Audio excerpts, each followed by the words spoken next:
Assalamualaikum warahmatullahi wabarakatuh. Innal hamdalillah nahmaduhu wa nasta'inuhu wa nastaghfiruh wa na'udzu billahi min shururi anfusina wa min sayyiati a'malina man yahdihillahu fala mudilla lahu wa man yudlil fala hadiya lahu. وأشهد أن لا إله إلا الله وحده لا شريك له وأشهد أن محمدا عبده ورسوله. اللهم صل وسلم وبارك على محمد صلى الله عليه وعلى آله وأصحابه ومن تبعهم بإحسان إلى يوم الدين. أما بعد. Pertama kita bersyukur kepada Allah Jalla wa'ala atas karunia yang Allah limpahkan kepada kita.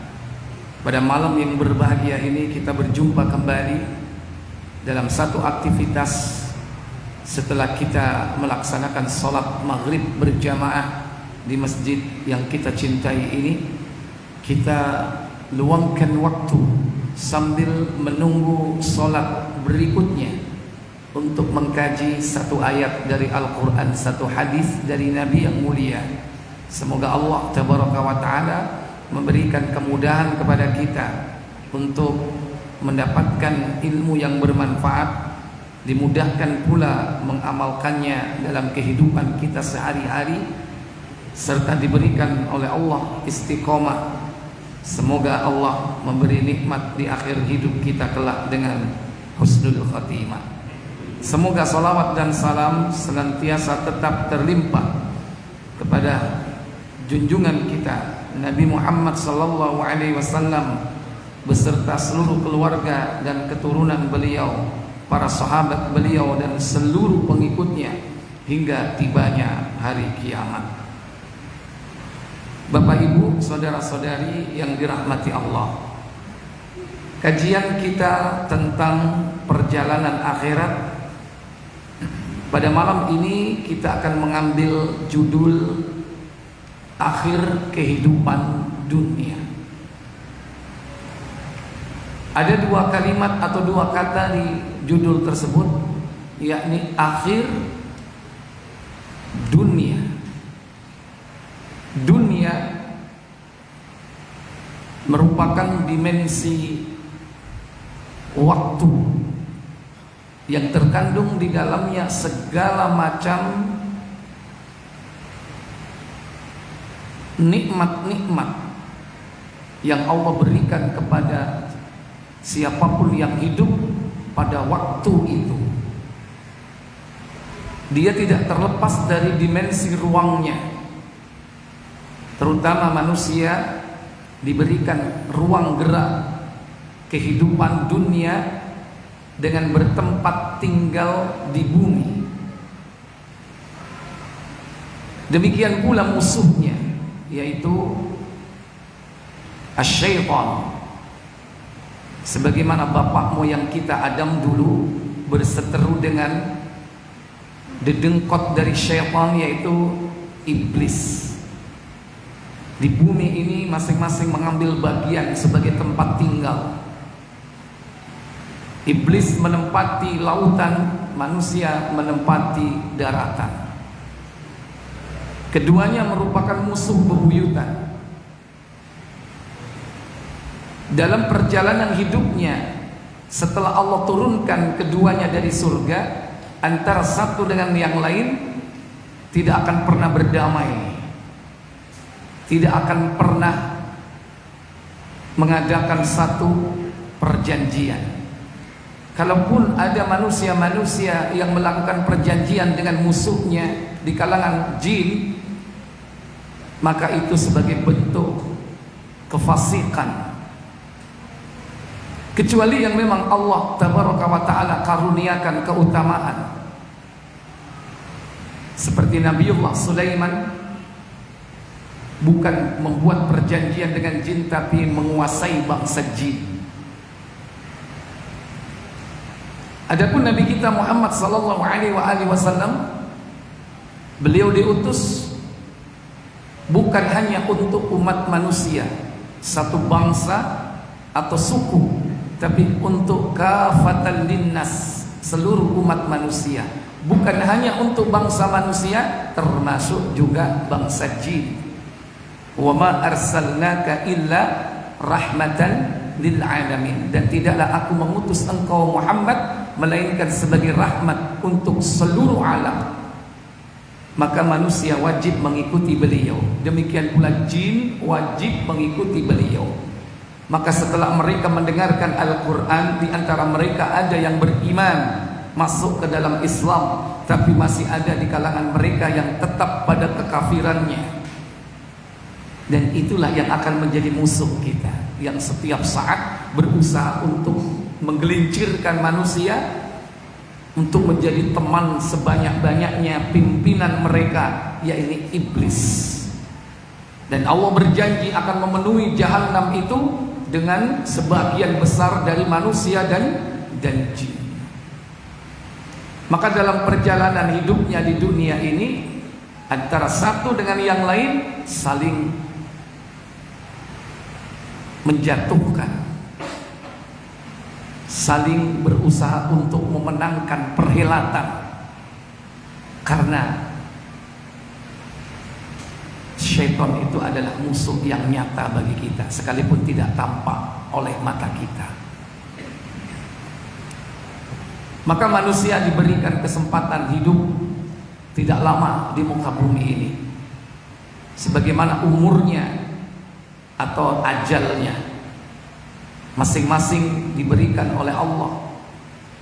Dalam sehari waktu yang sama 24 jam, tetapi sehari kali berapa kita tidak tahu. Namun masing-masing di kalangan kita akan diberikan oleh Allah batas waktu yang telah ditetapkan. Secara umum umat ini diberikan batas waktu baina sittin wa sab'in, antara 60 70. Maka kalau disebut akhir dunia, bagi setiap insan, sebagai setiap orang, berbeda satu dengan yang lain. Akhir dari dunianya adalah kematiannya, yang kematian itu diusahakan untuk tidak datang, karena manusia berusaha untuk lari dari kematian itu. Itulah tabiat manusia. Kata Allah Jalla wa'ala dalam surah Al-Jumu'ah, surah 62 pada ayat yang ke-8, Qul innal mauta alladhi tafirruna minhu fa innahu mulaqikum thumma turadduna ila alimil ghaibi wasyahada fayunabbi'ukum bima kuntum ta'malun. Apa kata Allah? Katakanlah Muhammad, sesungguhnya kematian yang kamu lari daripadanya, maka sesungguhnya kematian itu akan menemui kamu. Kemudian kamu akan dikembalikan kepada Allah yang mengetahui yang gaib dan yang nyata. Lalu Dia beritakan kepadamu apa yang telah kamu kerjakan. Kata Allah Tabaraka wa Ta'ala, katakan Muhammad, kematian yang kau takutkan, yang kau lari daripadanya, pasti akan memenuhi atau menemuimu, mendatangimu. Kapanpun, dimanapun, kalau dia sudah datang, tidak ada yang mampu menolaknya, cepat atau lambat. Dia pasti menemui setiap manusia. Dan disitulah akhir dari kehidupan dunia setiap di antara kita, walaupun masanya berbeda.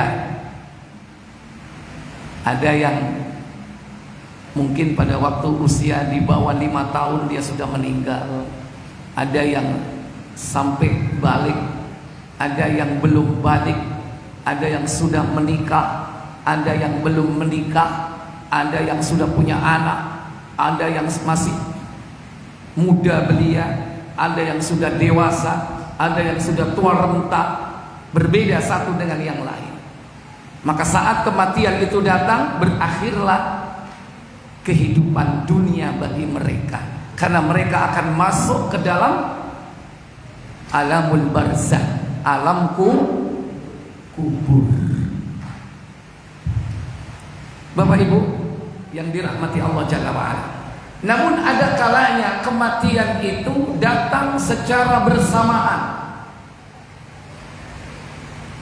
karena nanti manusia akan diwafatkan oleh Allah Tabaraka wa Ta'ala pada saat dan waktu yang sama. Secara totalitas mereka akan mati semuanya. Cuman di sini dibedakan antara orang mukmin dengan orang-orang kafir. Orang mukmin nanti diwafatkan oleh Allah terlebih dahulu secara bersama menjelang tibanya hari kiamat.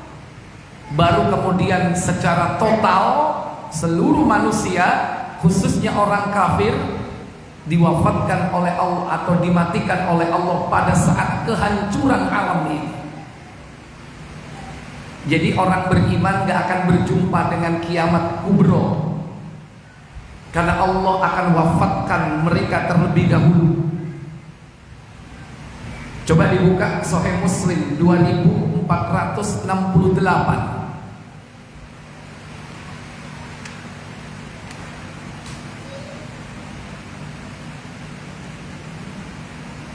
Bahkan Bapak Ibu, saudara-saudari sekalian, ketika kaum muslimin itu nanti sudah tidak ada di muka bumi ini, maka yang menguasai bumi ini adalah orang-orang kafir. Pada saat itulah Lata Uzza dihidupkan kembali untuk disembah. Maksudnya dihidupkan itu mereka buat patung lagi, Lata Uzza dan seterusnya. Ketika kaum muslimin sudah tidak ada lagi,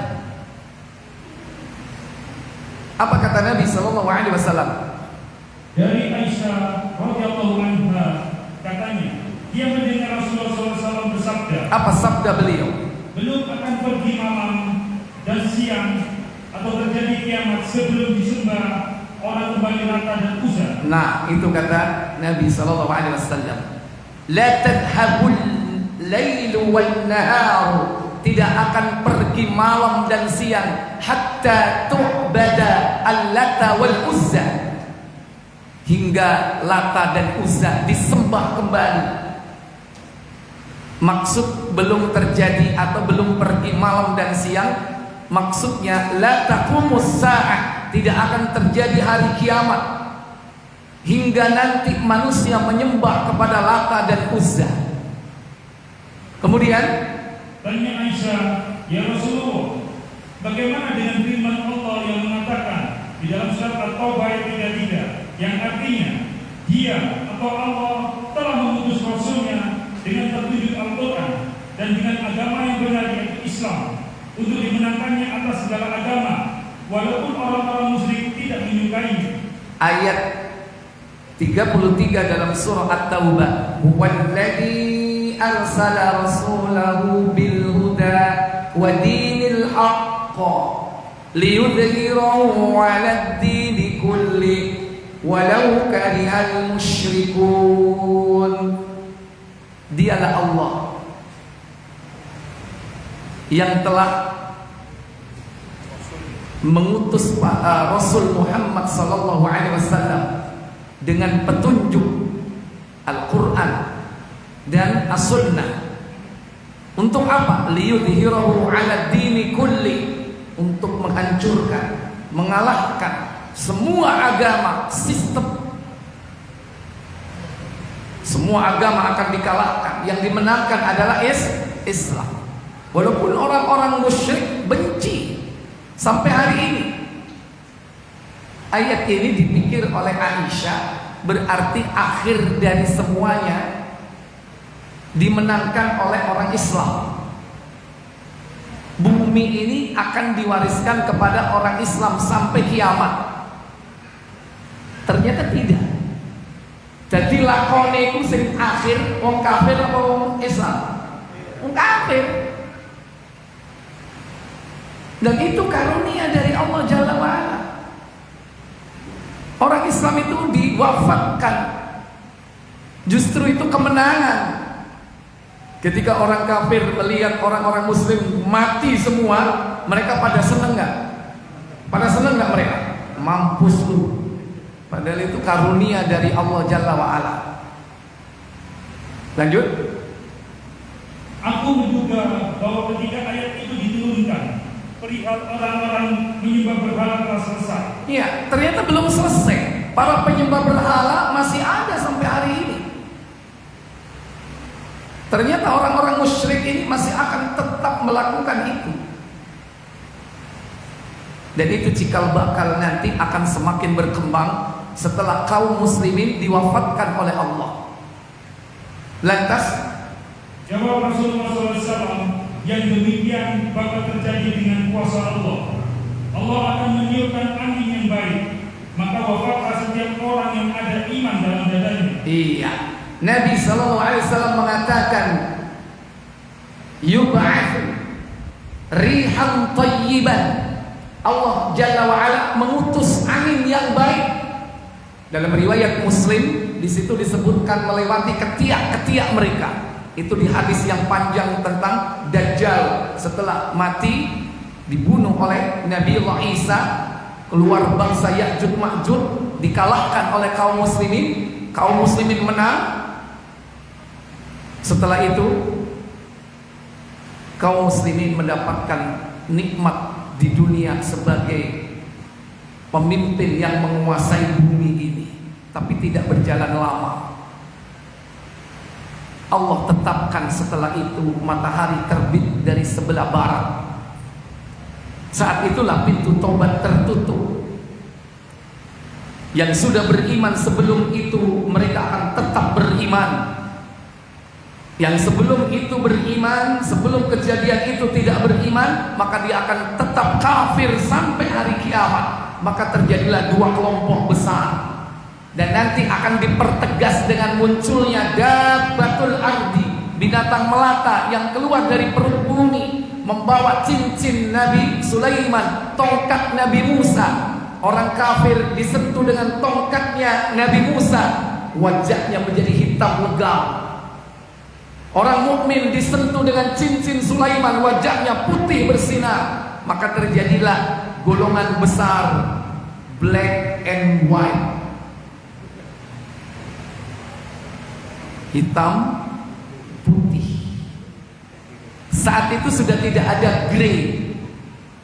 Orang munafik sudah tidak ada lagi, tegas. Kalau nggak mukmin, kafir. Munafik sudah nggak ada. Kira-kira munafik ini nanti digiring ke arah mukmin apa kafir? Kafir. Karena hakikatnya mereka idharul iman, menampakkan keimanan, wa ibtanul kufri, tapi menyembunyikan kekafiran. Digiring kepada kelompok hitam. Nah, setelah itulah kemudian Allah mengutus rihan thayyiban, angin yang baik melewati ketiak mereka, sehingga apa yang terjadi? Lanjut. Maka wafatlah setiap orang yang ada iman dalam dadanya. Wa tuwaffa man fi qalbihi min habbatin khardali min iman. Seluruh orang yang dalam hatinya terdapat apa? Iman, walaupun apa kata Nabi sallallahu alaihi wasallam? Walaupun iman yang hanya seberat biji sawi. Walaupun hanya seberat biji sali. Bin habbati khardalin min iman, walaupun kecil seberat biji sawi, Allah wafatkan mereka. Berarti mereka mati dalam keadaan apa? Iman. Mati dalam keadaan muslim. Itu kekalahan atau kemenangan? Orang kafir lihat orang mukmin mati semua, seneng nggak? Seneng nggak? Seneng. Tapi mereka nggak tahu itu adalah karunia dari Allah Jalla wa'ala. Kalau mereka tahu pasti akan masuk Islam. Sehingga siapa yang akan hidup ketika itu? Sehingga yang tinggal hanyalah orang-orang yang tidak baik belaka. Iya. Wa tubqa man la khaira fihi. Maka yang tersisa adalah orang-orang yang tidak ada kebaikan sedikit pun dalam hatinya. Artinya tidak ada keimanan. Dalam riwayat yang lain mereka bercampur aduk, hidup bagaikan hewan, bagaikan binatang, bahkan lebih hina daripada hewan.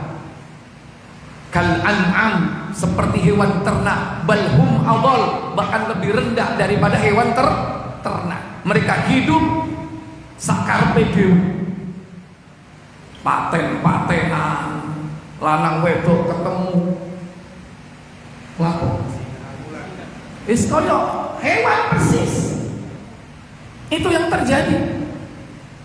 Maka yang berkuasa adalah yang kuat ketika itu. Maka tidak lama lagi apa kata Nabi SAW, lalu mereka kembali memeluk agama nenek moyang mereka. Iya, apa yang terjadi? Mereka akan memeluk agama bapak-bapak mereka kembali, melakukan perbuatan syirik. Kalau sudah itu terjadi, maka Ka'bah akan dihancurkan. Kenapa? Karena sudah tidak ada lagi orang yang sholat menghadap Ka'bah. Sudah tidak ada lagi orang yang tawaf keliling Ka'bah. Iki dihancurno wae iki enake. Siapa yang akan menghancurkan Ka'bah setelah kaum muslimin sudah tidak ada lagi? Tidak ada yang mampu menghancurkan Ka'bah kecuali orang yang berasal dari Habasyah, Ethiopia, Afrika, yang dia disifati oleh Nabi dengan betis yang kecil, betis yang ramping, yang disebut oleh Nabi Dzu As-Suwaiqatain.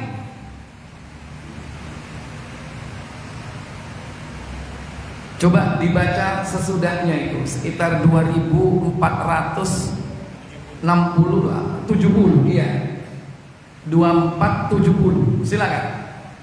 Dari Abu Hurairah radhiyallahu anhu, katanya Rasulullah SAW bersabda, Ka'bah akan dihancurkan oleh orang-orang berbetis atau berkaki kecil dari Habasyah. Dari Habasyah. Kharribul Ka'bata dzus suwaiqatain minal Habasyah. Kharribul Ka'bata, Ka'bah akan dihancurkan oleh siapa? Dzu as-suwaiqatain. Kalau betis itu sakun, sako. Karena betisnya kecil dan jumlahnya berapa betis itu? 2, namanya suwaik. Sebagaimana kalau kitab kecil tipis disebut kutai. Kalau betis kecil suwaik dan jumlahnya 2, suwaik kotai, orang yang memiliki betis kecil itu nanti yang akan mengeluarkan perbendaharaan Ka'bah, akan menghancurkan Ka'bah. Siapa yang mau menghalangi? Tidak ada. Orang Islam sudah tidak ada. Orang beriman sudah tidak ada lagi. Maka saat itulah manusia akan digiring menuju ke suatu tempat di negeri Syam, dan disitulah terjadinya kehancuran total. Tapi para ulama menjelaskan tentang kejadian as-sa'ah, kiamat itu, yakni terbagi menjadi beberapa fase. Ada fase kekagetan, ada fase kehancuran total. Ini terjadi setelah ditiup sangkakala. Sangkakala ini ditiup, sebanyak 3 kali. Tiupan kekagetan, tiupan kematian secara total, baru tiupan yang ketiga, tiupan kebangkitan. Nah, ketika tiupan kekagetan ini, manusia masih belum mati secara serentak, atau makhluk-makhluk yang lain masih ada. Sehingga ketika itu digambarkan tentang kejadian huru hara kiamat, tentang kegoncangan alam ini saat tiupan sangkakala. Dalam surah Az-Zumar 39 pada ayat yang ke-68, wa nufikha fis-suri fasa'iqa man fis-samawati wa man fil ardi illa man syaa Allah. Apa kata Allah?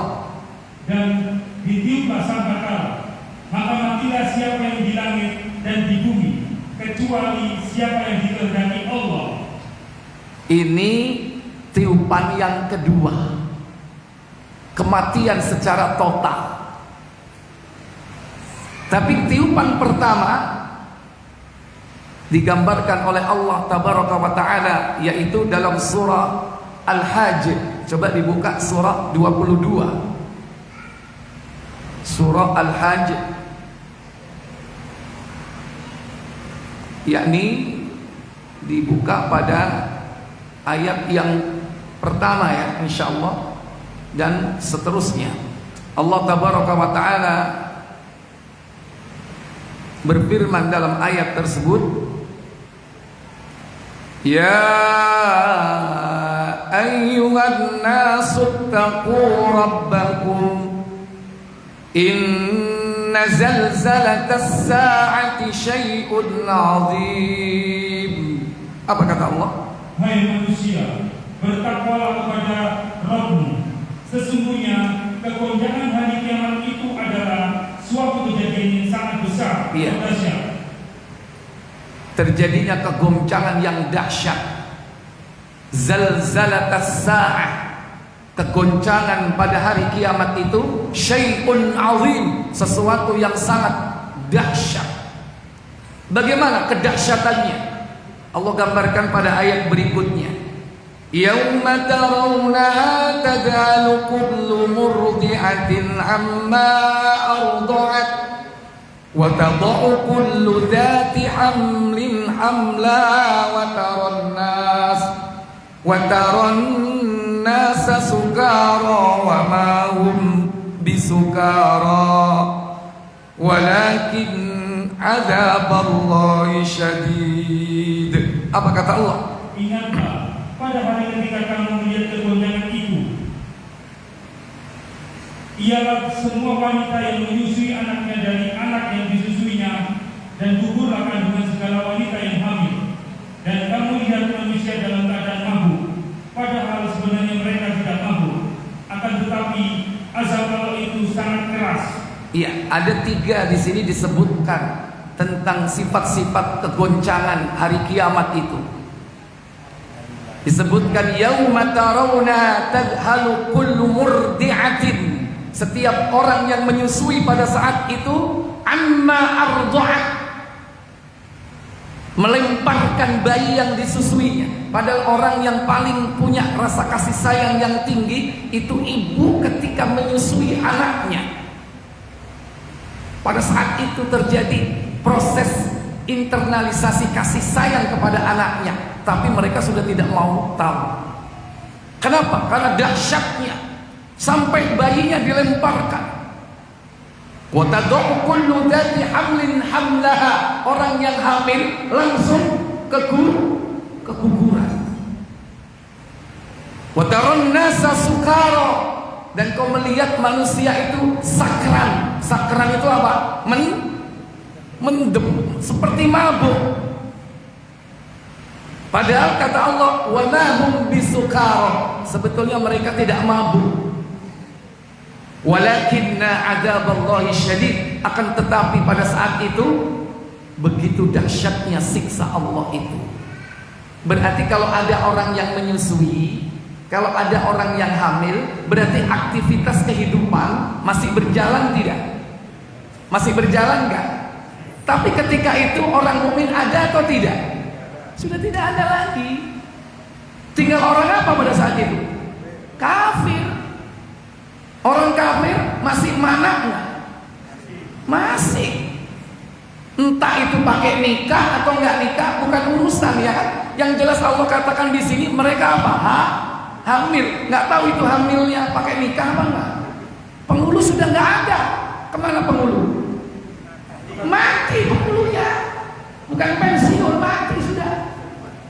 Sudah enggak ada ulama, sudah tidak ada pemimpin kaum muslimin yang menikahkan, sudah enggak ada.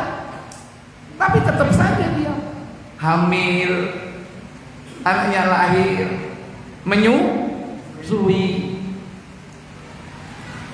Jadi kalau melihat bagaimana mereka seperti mabuk, ini berarti belum kematian secara total. Ini terjadi pada timpan pertama, timpan kekagetan. Dan saat itulah malaikat Israfil sahibul qarni menunaikan tugasnya dengan baik. Satu-satunya malaikat yang hari ini belum melaksanakan tugasnya. Siapa? Israfil. Jibril sudah, Raqib Atid sudah, Munkar Nakir sudah, malaikat maut sudah, Israfil sudah. Israfil belum. Yang sudah Mikail yang menurunkan hujan, menumbuhkan tanaman. Allah perintahkan malaikat Mikail untuk menurunkan air dari langit. Ada tugasnya sendiri-sendiri. Nah, Israfil ini sudah siap di tangannya. Apa itu? Trompet. Arep konser tak? Mulai trompet. Ini kesalahan ini. Akhirnya nanti dalil ketika tahun baru tuku trompet, lu malaikat Israfil yang nyekel trompet. Ngawur aja trompet.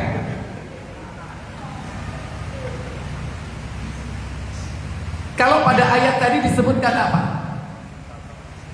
Yauma yunfakhu fihi. Apa? Pada hari yunfakhu, ditiup di dalamnya apa? Asur. Apa sur?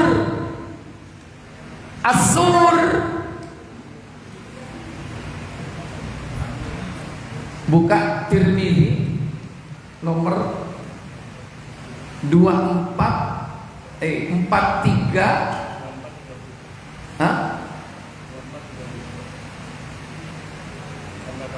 Iya, sangkakala 2432. Iya, silakan.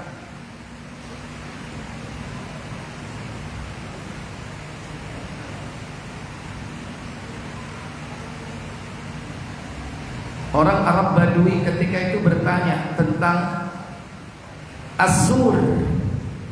Sudah atau belum? Kemudian apa jawab Nabi SAW tentang Asur? Silakan. Abdullah bin Amr bin As ia berkata, suatu ketika ada seorang Arab Badui datang menemui Rasulullah. Ia bertanya, apakah sangkakala itu? Nah, disebutkan di situ apa? Asur diartikan apa?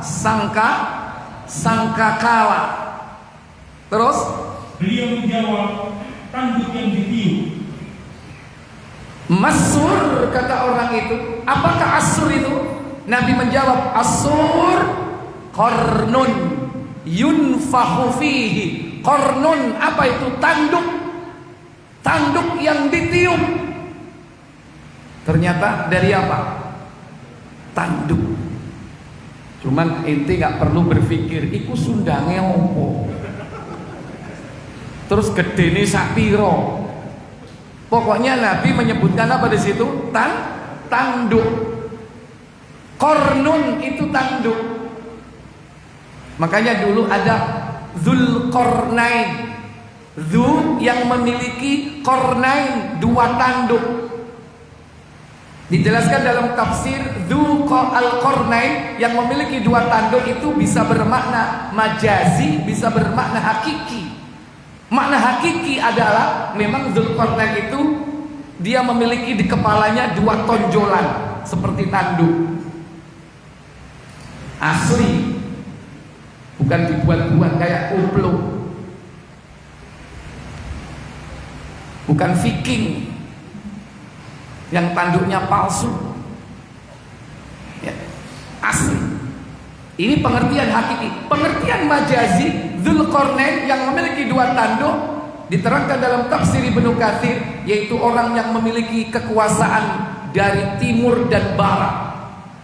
Bumi ini dikuasai karena Dzulqarnain diberi ilmu dan teknologi. Ilmu apa? Segala ilmu din, ilmu syar'i dan ilmu bahasa. Karena dia tahu seluruh bahasa di muka bumi ini. Ketika datang di setiap negeri, dia langsung dialog, tahu bahasa mereka. Itu ilmu dari Allah. Sampai bertemu di suatu tempat di pegunungan yang tinggi, manusia karena saking terisolasinya yang tidak ngerti bahasa apa-apa, nggak bisa berkomunikasi dengan dunia lain. Dzulqarnain yang berkomunikasi. Ternyata mereka minta untuk dibuatkan dinding penghalang antara dua gunung yang tinggi, karena dari celah itulah keluar bangsa Ya'juj Ma'juj.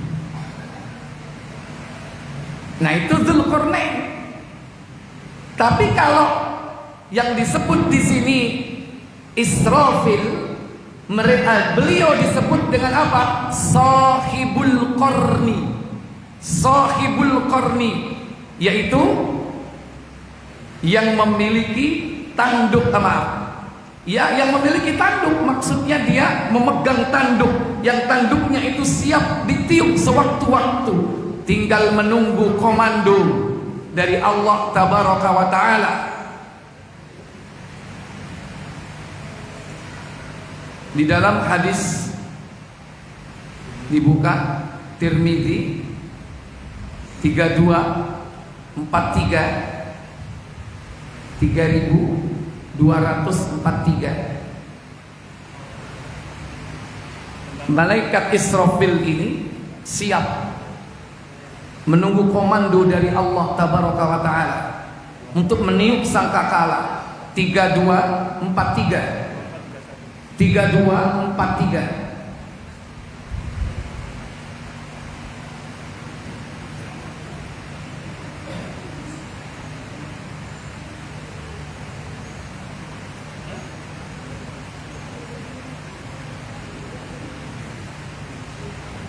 Silakan. Ibnu Abu Umar menceritakan kepada kami dari sahabat Abu Sa'id Al-Khudri. Dan Abu Sa'id Al-Khudri radhiyallahu anhu, ia berkata. Apa katanya? Rasulullah SAW bersabda. Apa sabda beliau?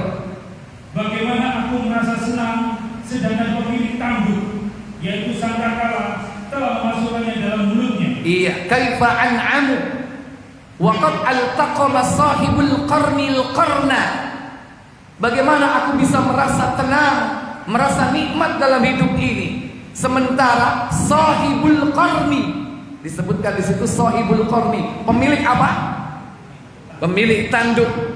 Ada Dzulqarnain, ada sahibul qarni. Kalau disebut sahibul qarni, pemilik tanduk, berarti tanduknya berapa di situ? Cuman satu, yaitu malaikat siapa? Israfil. Altaqama sahibul qarnil qarna. Dia siap, tanduknya ini diletakkan di mulutnya. Terus siap untuk meniup. Wahana jabtahu, wahana jabhatahu. Dia tundukkan kepalanya. Wa asgha sam'ahu. Dia tajamkan pendengarannya. Siap. Kalau saya memahami hadis ini, begini wis dimut, tariknya bul, ditundukkan apanya? Kepalanya, wajahnya. Rata-rata orang kalau mendengarkan dengan seksama itu dingklu apa ndangan. Gestur orang yang pengen mendengarkan dengan seksama itu begini atau begini. Gestur itu mesti kalau pengen dengarkan dengan sama dia dingklu. Dia tundukkan, wahana jabhatahu, ditundukkan, yakni mukanya, wajahnya. Kemudian wa asgha sam'ahu, ditajamkan pendengarannya. Kemudian yantadiru ayyumara, dia menunggu untuk diperintah. Diperintah untuk apa? Ayyanfuha, untuk meniup. Apa yang ditiup tadi? As-sur,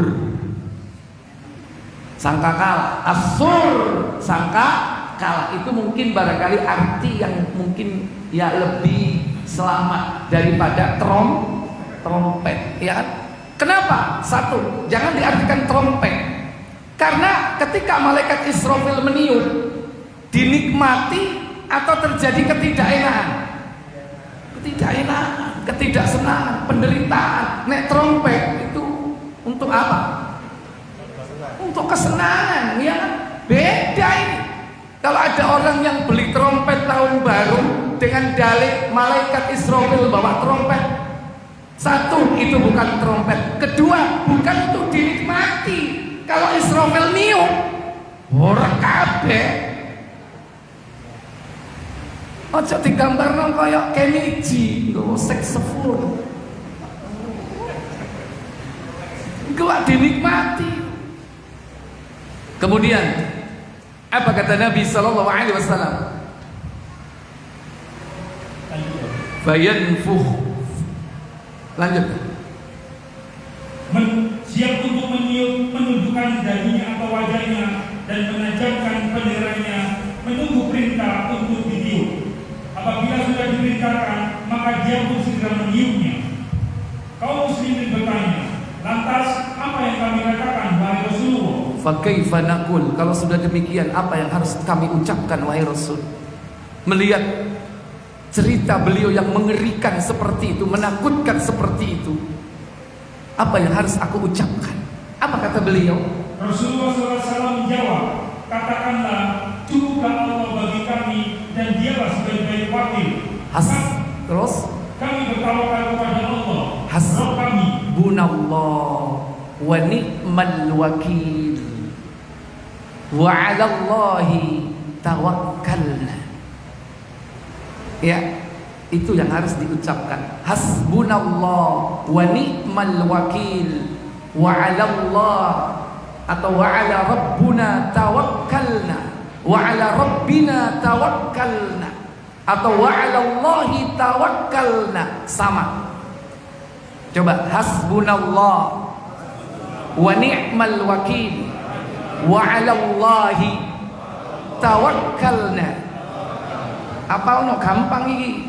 Hasbunallah wa ni'mal wakil wa 'ala Allahi tawakkalna. Itu yang diajarkan Rasulullah kepada kita melalui sahabat. Lantas apa yang harus kami ucapkan setelah beliau menceritakan kedahsyatan, yakni sangkakala, asur ketika ditiup? Maka ucapkan kalimat itu. Wallahu a'lam. Baik, kita adzan dulu, sudah masuk waktu sholat. Silakan.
Bapak Ibu, saudara-saudari yang dirahmati Allah, itulah malaikat Israfil,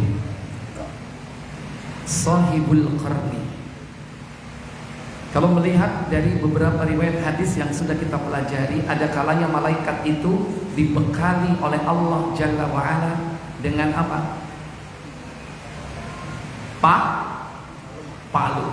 Siapa yang dibekali palu dari besi? Malaikat Munkar dan Nakir.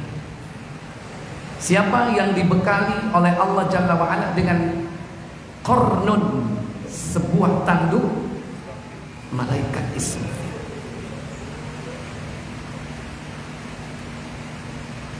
Ada kalanya nanti malaikat-malaikat yang diperintahkan oleh Allah membantu peperangan kaum muslimin, mereka ada yang memegang apa?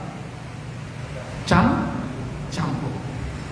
Ada lagi yang dibekali cambuk dari api, bukan Hercules, petir. Itulah cambuk api yang Allah bekali untuk malaikat yang ditugaskan di awan untuk menggiring awan kemana Allah kehendaki, dengan cambuk cemeti dari api. Ikhwatal iman, a'izzakumullah. Ketika malaikat Israfil meniup sangkakala, terjadi kegoncangan, maka tiupan berikutnya yaitu tiupan kehancuran total, sebagaimana dalam surah Az-Zumar tadi, yauma yunfakhu fis suri fasa'iqa man fis samawati wa man fil ardi. Apa kata Allah Jalla wa'ala? Kata Allah, sudah ayat 68 surah 39, kembali ke situ. Pada hari ketika dan ditiuplah sangkakala, maka matilah siapa yang di langit dan di bumi kecuali siapa yang dikehendaki Allah. Siapa yang di langit pada tiupan kedua kematian total ini yang dimatikan oleh Allah? Siapa penduduk langit? Malaikat. Waman fil ardi, dan yang di bumi, siapa penduduk yang ada di bumi?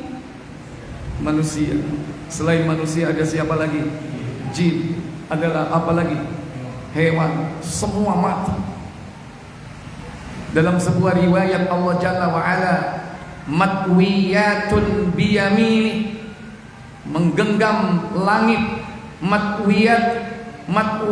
Matwiyas samawati wal ardi biyamini, dengan tangan kanannya digenggam langit dan juga digenggam bumi itu. Lantas summa yahizuhunna, digetarkan oleh Allah Jalla wa'ala, lantas mengatakan, ainal jabbarun, mana orang-orang yang sewenang-wenang itu?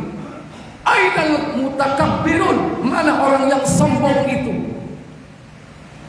Bumi dan langit digulung oleh Allah Jalla wa'ala. Maka semua mati yang di langit dan juga yang ada di bumi. Illa man sya'allah, kecuali yang dikehendaki oleh Allah tidak mati. Siapa yang dikehendaki tidak mati?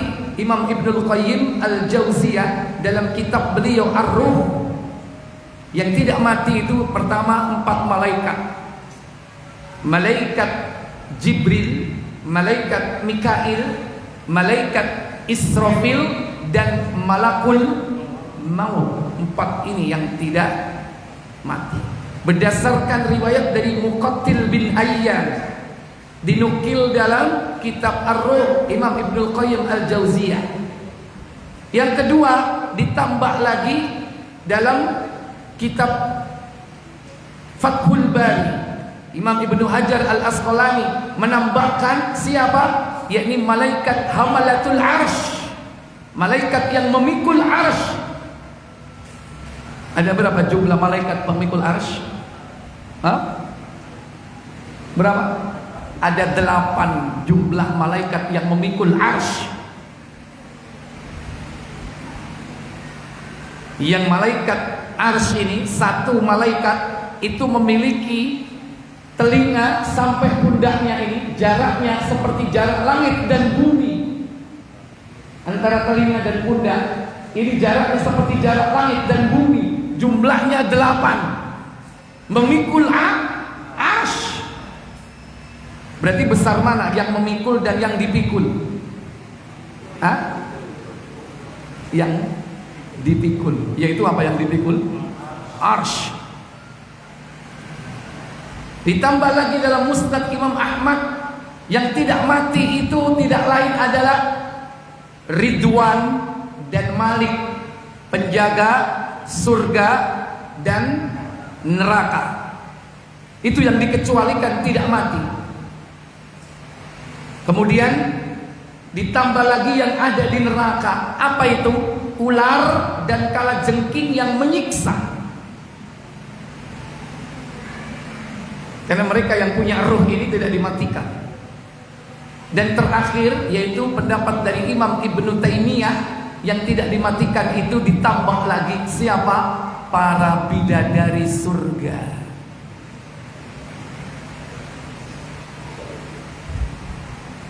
Termasuk bidadari sampean. Loh, kok gak yakin sampean? Kok menengahi? Orang yang bakal masuk surga itu sudah ada bidadarinya. Makanya orang dunia yang didolimi oleh istri dunianya, itu bidadari surganya marah. Hei wanita, kok hanya istrinya di dunia, tidak akan lama lagi meninggalkan dirimu. Dia akan segera menemui aku. Jangan kau zalim kepada suamiku, semoga Allah memerangimu. Gitu ucapannya. Itu kalau orang yang akan masuk surga, bidadarinya sudah ada. Rasul itu pernah bertemu dengan bidadarinya siapa? Sedang berwudu. Siapa? Umar bin Khattab radhiyallahu ta'ala anhu. Ketika bertanya kepada Jibril, itu siapa wanita ngadep sana berwudu? Ya, itu bidadarinya Umar bin Khattab. Segera Rasulullah pergi. Kenapa? Karena ingat kecemburuan Umar. Begitu sampai ke bumi diceritakan, Umar nangis, ya Rasul, akankah aku cemburu kepada engkau? Enggak, wahai Rasul, aku tidak akan cemburu kepada engkau. Itu akhlak Rasul sallallahu alaihi wasallam. Ingat saudaranya punya kecemburuan, dia segera pergi dari tempat itu. Jadi bidadari ini termasuk yang dikecualikan tidak mati. Wallahu a'lam. Insyaallah yang akan datang kita akan membahas tentang tiupan ketiga, yaitu tiupan kebangkitan. Hari kebangkitan nasional apa universal? Universal. Semua akan dibangkitkan oleh Allah di tempat yang sama. Wallahu a'lam. Baik, sebelum saya tutup, boleh bertanya singkat saja. Mengenai surat Al-Hajj ayat 2 tadi diterangkan dengan tiupan pertama saja. Tadi itu kan seorang perempuan lalai dengan anaknya waktu menyusui. Nah, pada saat itu semua kan keadaan kafir saja. Nah, itu gimana posisi bayi-bayi yang masih ada itu? Apakah kondisinya kan fitrah itu? Apakah itu ibunya dengan kafir tadi? Iya. Baik. Secara umum bayi-bayi yang terlahir sebelum dia balik berarti dia belum mukallaf, belum terkena beban syariat. Dan itu kembali kepada hadis Nabi, kullu mauludin yuladu 'alal fitrah. Setiap bayi yang lahir dalam keadaan fitrah. Fa abawahu maka kedua orang tuanya lah yuhawidani, menjadikan dia Yahudi, au yunassirani, menjadikan dia Nasrani, au yumajjisani, menjadikan dia Majusi. Lantas dijelaskan oleh para ulama, maksud dari fitrah itu adalah perjanjian antara seorang hamba dengan Allah ketika sebelum dia lahir ke bumi ini. Mereka disumpah oleh Allah Jalla wa'ala, dikatakan kepada mereka, alastu birabbikum, bukankah aku adalah Rabbmu? Mereka semua menjawab, bala syahidna, tentu benar kami bersaksi. Jadi setiap bayi itu memiliki gharizah at-tadayyun, kecenderungan beragama, gharizatut tauhid, kecenderungan bertauhid. Nanti yang merusak ini lingkungan, orang tuanya, bapak ibunya. Nah, selama mereka masih belum balik, tidak pernah terbebani syariat. Tapi apakah mereka akan masuk surga? Dan ketika Rasul pernah ditanya, di manakah posisi dari anak-anak orang musyrik, Nabi mengatakan, Allah lah yang lebih tahu, Allahu a'lam. Itu jawaban Rasulullah. Dan itu kata para ulama, jawaban wallahu a'lam itu nisful ilmi, separuh ilmu. Tak boleh kita ini berandai-andai atau jawab tanpa dalil. Rasul sendiri ketika ditanya bagaimana keadaan anak-anak orang yang musyrik yang mati sebelum balik, Allah yang lebih tahu tentang keadaan mereka. Gak usah ngurusi. Ya, itu terserah Allah. Sementara kita ini kira-kira untuk nanti dulu. Ya, terakhir satu, boleh. Ya.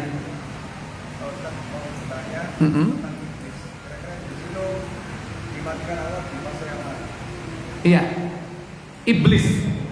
Iya, iblis itu disebutkan batas usianya sampai ila yaumi yub'atsun, sampai di mana manusia itu dibangkit.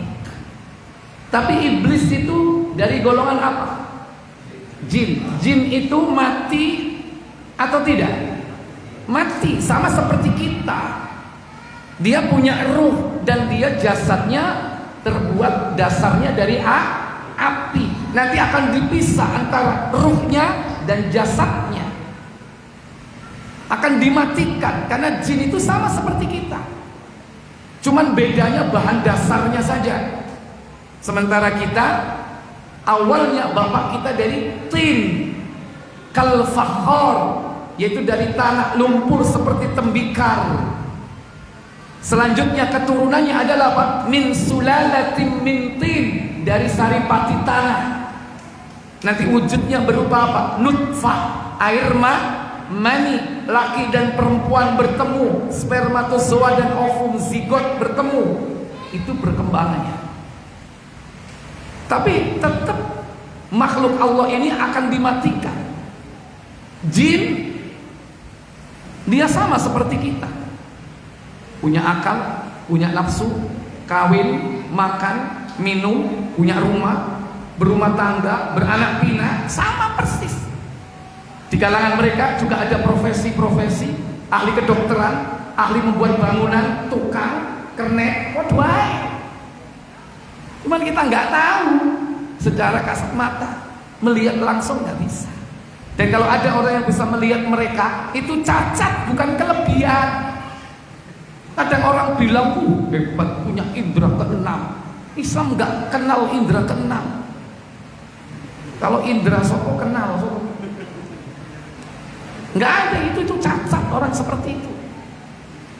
Jadi jin ini makhluk sama seperti kita. Nah, yang membangkang perintah Allah itu adalah iblis.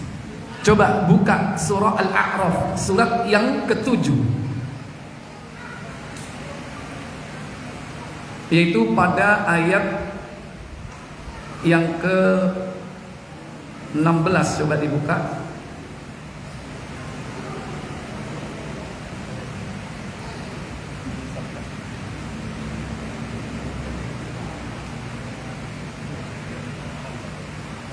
ayat kelebihan ya. Ayat yang ke-14. Intinya di situ. Tapi ayat 13, qala faqbil minha fama yakunu laka an tatakabbar fiha fakhruj innaka minas sagirin. Apa kata Allah?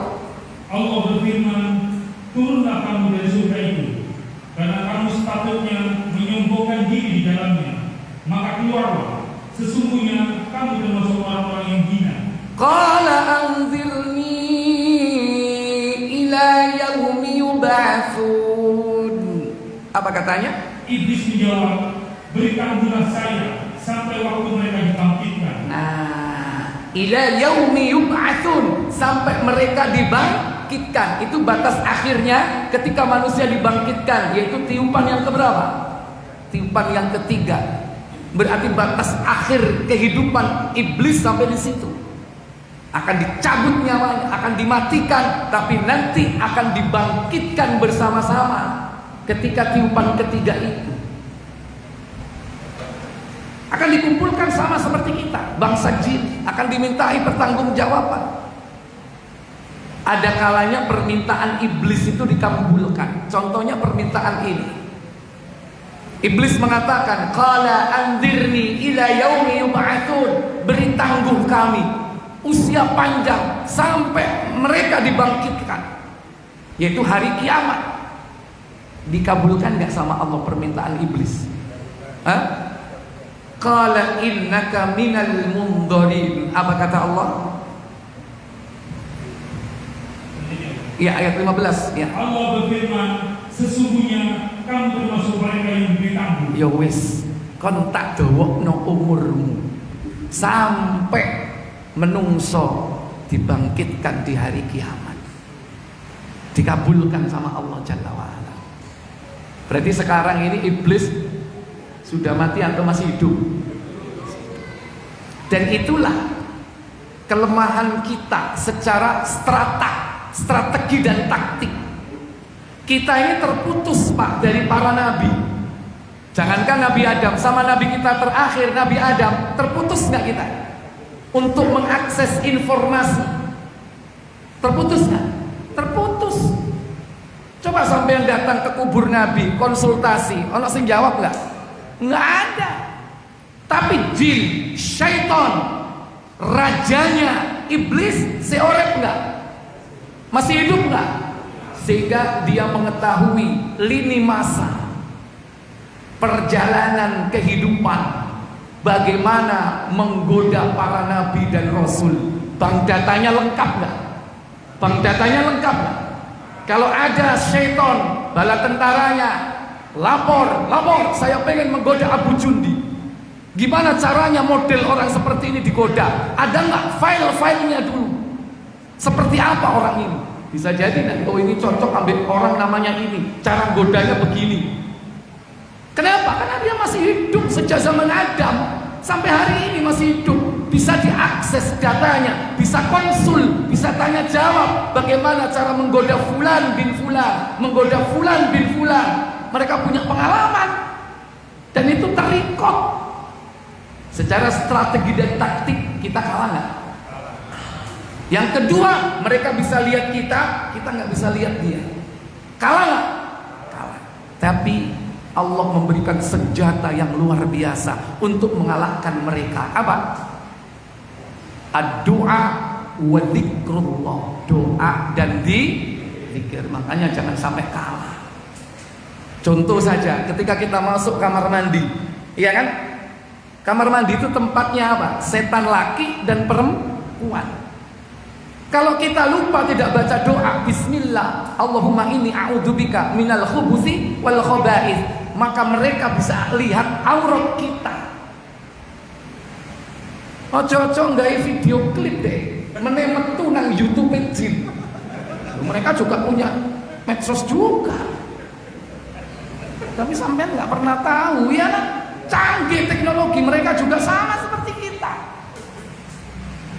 Makanya kita mau masuk baca bismillah dan baca zikir yang diajarkan Nabi, langsung mata mereka ditutup oleh Allah sehingga tidak bisa melihat aurat kita. Kenapa? Dari awal iblis itu pengen melihat aurat Adam dan Hawa, makanya digoda supaya makan pohon terlarang. Kata iblis itu adalah pohon khuldi, padahal dia yang membuat merek sendiri.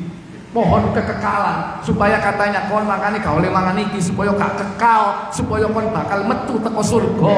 Makane panganen cek kon terus nang kene. Pinter dia memberi nasihat dan pinter membuat brand merek disebut sebagai apa? Sajaratul khuldi. Makane kadang wong golek merek iku njeluk setan. Nang Gunung Kawi ya turu sewengi mari ngono ketebalan betulnya warnai biru dari apa? Langsung tadi merek. Ya kan? Iblis setan itu yang bisiki. Makanya nek sampean gawe merek ojo ate turu-turu nangku. Ya, jadi Allah tabaraka wa taala menghendaki keadaan seperti itu karena kita diberikan oleh Allah Jalla wa ala kekuatan dari zikir dan doa. Kita marah langsung ta'awud, a'udzubillahi minasyaitonir rajim. Karena iblis tahu ketika setelah dicipta Adam ini dikelilingi, didelok sampai kering tanahnya ini seperti tembikar ya. Kal fakhor dalam surah Ar-Rahman itu dilihat dikeliling. Oh, Adam ini makhluk berongga, ada rongga dalam tubuhnya. Maka iblis tahu ternyata apa? Adam ini adalah makhluk yang tidak dapat menguasai dirinya sendiri. Tapi Allah sudah memberikan senjata, yaitu apa? Dzikir dan doa. Makanya jangan lupa untuk berzikir dan doa. Allah akan melindungi kita. Wallahu a'lam. Saya pikir cukup. Subhanakallahumma wa bihamdik asyhadu an la ilaha illa anta astaghfiruka wa atubu ilaik. Wassalamualaikum warahmatullahi wabarakatuh.